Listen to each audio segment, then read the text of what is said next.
Liberté, il y a des chemins à parcourir, des montagnes à gravir, des Goliaths à terrasser et des lions à dévorer. Bien-aimés dans le Seigneur, bonjour ou bonsoir. Aujourd'hui, nous allons vous parler des chemins de la liberté, la deuxième partie, parce que la première partie, on l'avait déjà abordée antérieurement.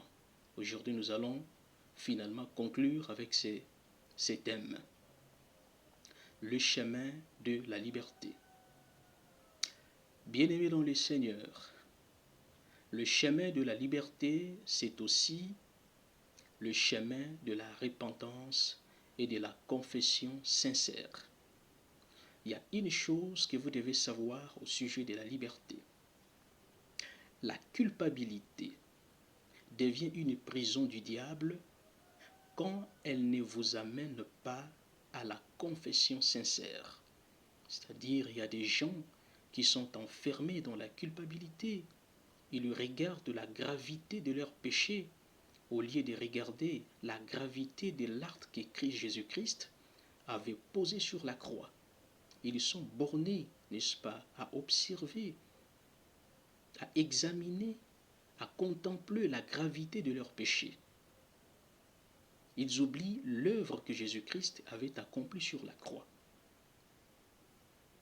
La liberté passe aussi par la confession, par la repentance sincère de ce que nous avons fait.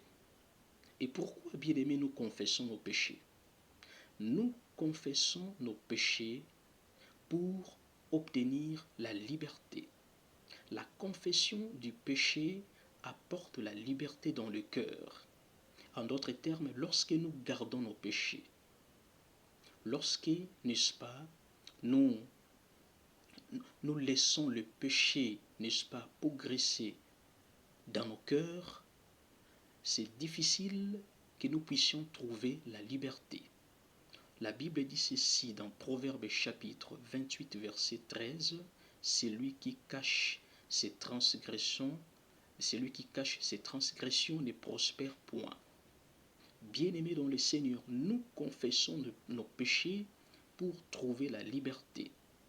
Lorsque nous avons eu la décision, n'est-ce pas, d'abandonner tous les errements, tous les mauvais actes que nous posons, nous sommes dans le chemin de la liberté. Et quand nous avons commis un péché publiquement, la confession doit également se faire publiquement. Et quand nous avons commis un péché secrètement, la confession doit aussi se faire secrètement.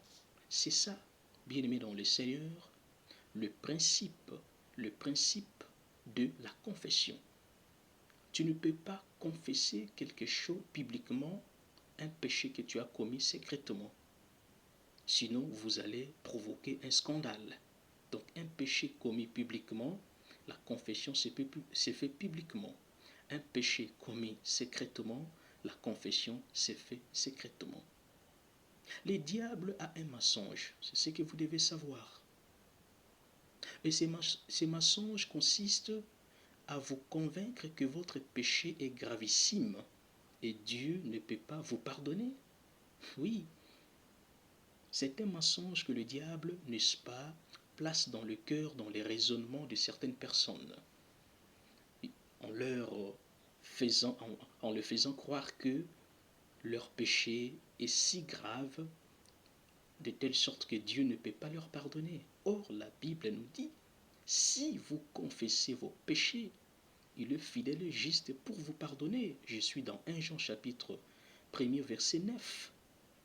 Dieu pardonne tout péché sincèrement confessé, sauf le blasphème contre le Saint-Esprit. Il n'existe pas, à l'exception du blasphème contre le Saint-Esprit, un péché que Dieu ne pardonne pas. Il pardonne tous les péchés. Parce que vous devez savoir que notre Dieu veut notre liberté. Il veut que nous vivions dans la liberté. Il veut que nous vivions dans la libération. Dieu pardonne tous les péchés. Donc, le chemin de la liberté, c'est aussi le chemin de la repentance et de la confession sincère. Je fais beaucoup plus allusion sur la sincérité d'une confession, parce qu'il y a des fausses confessions, il y a des fausses repentances, ce qu'on appelle le larmes des crocodiles.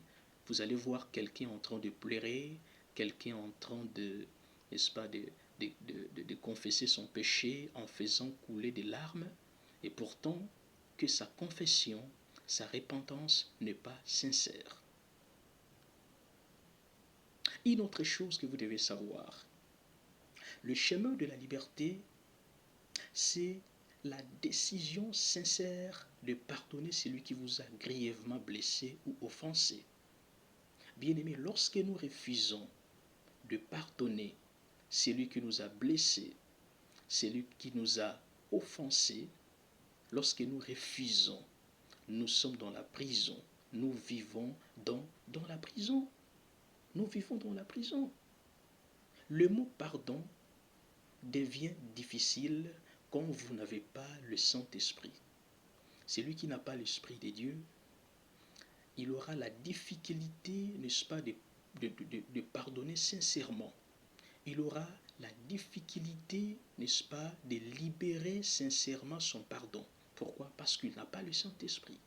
Il n'a pas le Saint-Esprit. Raison pour laquelle j'ai dit, le mot pardon devient difficile quand on n'a pas le Saint-Esprit.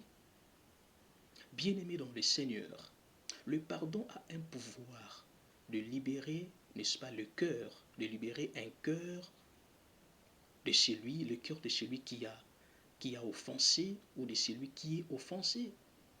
Le pardon a ce pouvoir-là de libérer tout celui qui est offensé ou tout celui qui a offensé. Tout celui qui a offensé. Il y a même des gens qui comptent le nombre de pardons libérés. Ils disent que non, voyez un peu, je lui ai pardonné à plusieurs reprises. Il répète toujours, alors je suis fatigué de lui pardonner. Non, bien-aimé. Il faut pardonner sans compter le nombre de pardons libérés. Sans compter le nombre de pardons libérés. Écoutez ceci, bien-aimé dans le Seigneur. Tout celui qui développe en lui les refus de pardonner, il porte dans son cœur, n'est-ce pas, un poison qui va les tuer tôt ou tard. Quand vous développez dans votre cœur la dureté, l'incrédulité, les refus de pardonner, vous développez dans votre cœur, n'est-ce pas, un poison qui va vous trucider, qui va vous tuer tôt ou tard. Donc, pardonner, n'est-ce pas, à celui qui vous a offensé, c'est aussi accepter d'entrer dans le chemin de la liberté. Le chemin de la liberté, bien-aimé, c'est également le chemin de l'activité des dons spirituels.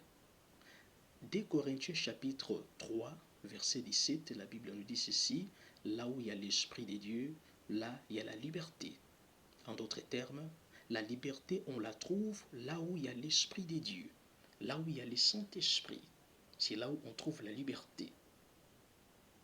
Les dons spirituels rendent libre. Il vous délivre, il vous délie des liens de famille.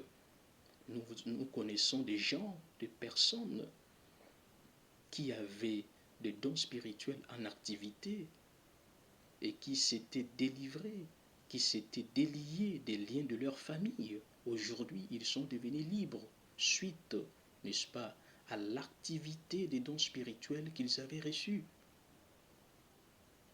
Dans la Bible, il y avait un homme qui s'appelait Joseph. Joseph était emprisonné, innocemment emprisonné. Il était innocent, mais la Bible nous dit qu'il avait trouvé la liberté suite à l'activité de son don spirituel. Même dans la prison, la Bible nous dit Joseph, n'est-ce pas, mettait en activité son don spirituel. Mettait au service des autres son don spirituel. Donc, c'était à cause de l'activité de son don spirituel que Joseph avait trouvé sa liberté. Rien ne peut arrêter celui qui a les dons spirituels en activité. Rien ne peut vous arrêter. Rien ne peut vous arrêter. Vous voulez être libre, regardez-vous. Regardez-vous vous-même, bien-aimé, si votre don spirituel est en activité. Si votre don spirituel n'est pas en activité, c'est difficile de trouver l'indépendance. C'est difficile de trouver la liberté. Un autre chemin de la liberté que nous devons savoir, ça s'appelle le travail. Le chemin de la liberté est le chemin du travail. Bien-aimés dans le Seigneur, vous ne deviendrez jamais libre si vous ne travaillez pas sérieusement. Si vous ne travaillez pas sérieusement. Le travail que vous voyez, le travail que vous négligez, rend libre. Et la liberté acquise par le travail, elle est physique. C'est une liberté physique et non spirituelle. Et le travail nous donne de l'indépendance physique. C'est-à-dire physiquement, nous serons libres. Physiquement, nous serons indépendants. Nous n'allons dépendre de personne. Pourquoi? Parce que nous avons le travail. Et le chômage, comme vous le savez, le chômage est une prison dont chacun de nous doit sortir. Et lorsque nous parlons du chômage, bien aimé dans le Seigneur, ce n'est pas seulement dans le monde, mais nous trouvons également le chômage dans l'Église. C'est-à-dire, il y a des gens qui sont dans l'Église, qui cherchent la liberté en ne faisant absolument rien. En ne faisant absolument rien. C'est inconcevable. Si vous voulez avoir la liberté en étant dans l'Église, vous devez travailler. Vous devez travailler. Si vous ne travaillez pas dans l'Église, c'est difficile de trouver la liberté physique. Parce que la liberté physique, ça s'obtient par le travail. Sans le travail, c'est difficile, c'est impossible, n'est-ce pas, de trouver la liberté physique. Le chemin de la liberté, bien-aimé, c'est aussi le chemin de la louange et d'adoration. Actes des Apôtres, chapitre 16, verset 25. La Bible nous retrace l'histoire de Paul et Silas. Ils étaient, n'est-ce pas, dans la prison en train d'adorer le Seigneur, en train de louer le Seigneur. Et aussitôt, il y a eu un tremblement de terre. La Bible nous dit, le chêne était brisé. Les geôliers qui étaient là cherchaient comment, n'est-ce pas? Ils cherchaient comment. Comment cela était possible? Mais la Bible dit, Paul et Silas, ils priaient, ils adoraient le Seigneur, ils chantaient. Bien-aimés, la louange et l'adoration nous libèrent de la colère, nous libèrent de la frustration, nous libèrent de la déception. Si vous êtes déçu, je vous exhorte de vous mettre dans l'adoration. Je vous exhorte d'adorer, je vous exhorte de louer le Seigneur. Si vous êtes frustré, adorez Dieu. Si vous êtes en colère, adorez Dieu. C'est alors que vous saurez que la louange et l'adoration ont le pouvoir, n'est-ce pas, de libération. En définitive, tous ces chemins se résument par un seul chemin. Et ce chemin, ça s'appelle Jésus-Christ de Nazareth. Que Dieu vous bénisse.